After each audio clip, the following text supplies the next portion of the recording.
بسم الله الرحمن الرحيم. أولئك الذين اشتروا الضلالة بالهدى فما ربحت تجارتهم وما كانوا مهتدين.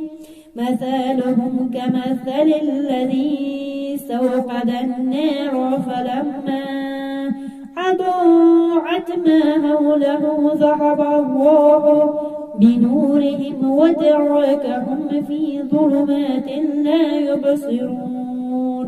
صم بكم عمي فهم لا يرجعون.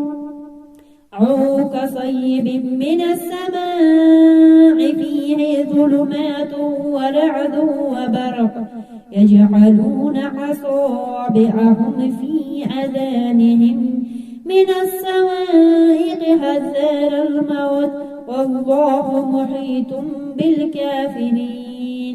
يكاد البرق يخطف أبصارهم كلما أضاء لهم مشوا فيه وإذا أظلم عليهم قاموا ولو شاء الله لذهب بسمعهم وأبصارهم إن الله على كل شيء قدير.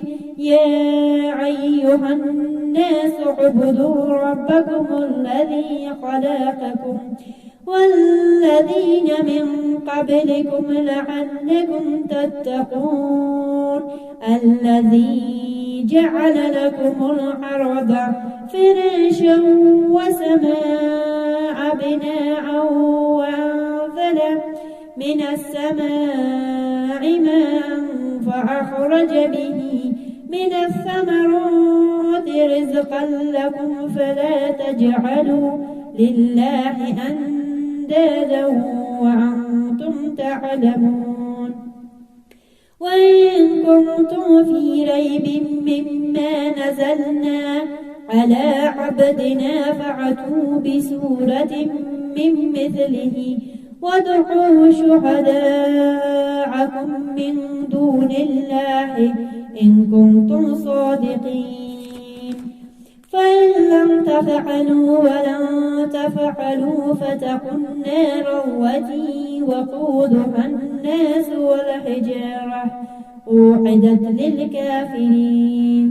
وبشر الذين آمنوا وعملوا الصالحات أن لهم جنات تجري من تحتها الأنهار كلما رزقوا منها من ثمرات رزقا قالوا هذا الذي رزقنا من قبل وأوتوا به متشابها ولهم فيها أزواج مطهرة وهم فيها خالدون.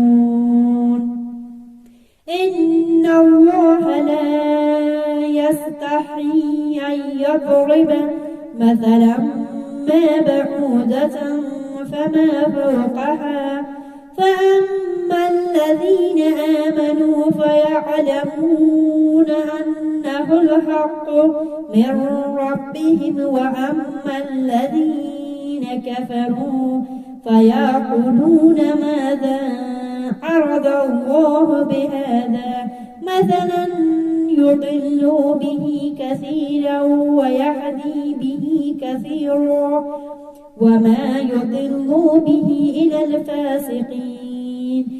الذين ينقضون عهد الله من بعد ميثاقه ويقطعون ما أمر الله به أن يوصل ويفسدون في الأرض أولئك هم الخاسرون.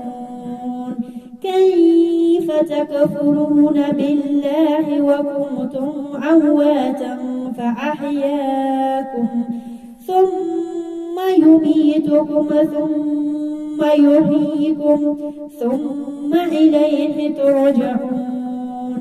هو الذي خلق لكم ما في الأرض جميعا ثم استوى إلى السماء فسواهن سبع سماوات وهو بكل شيء عليم.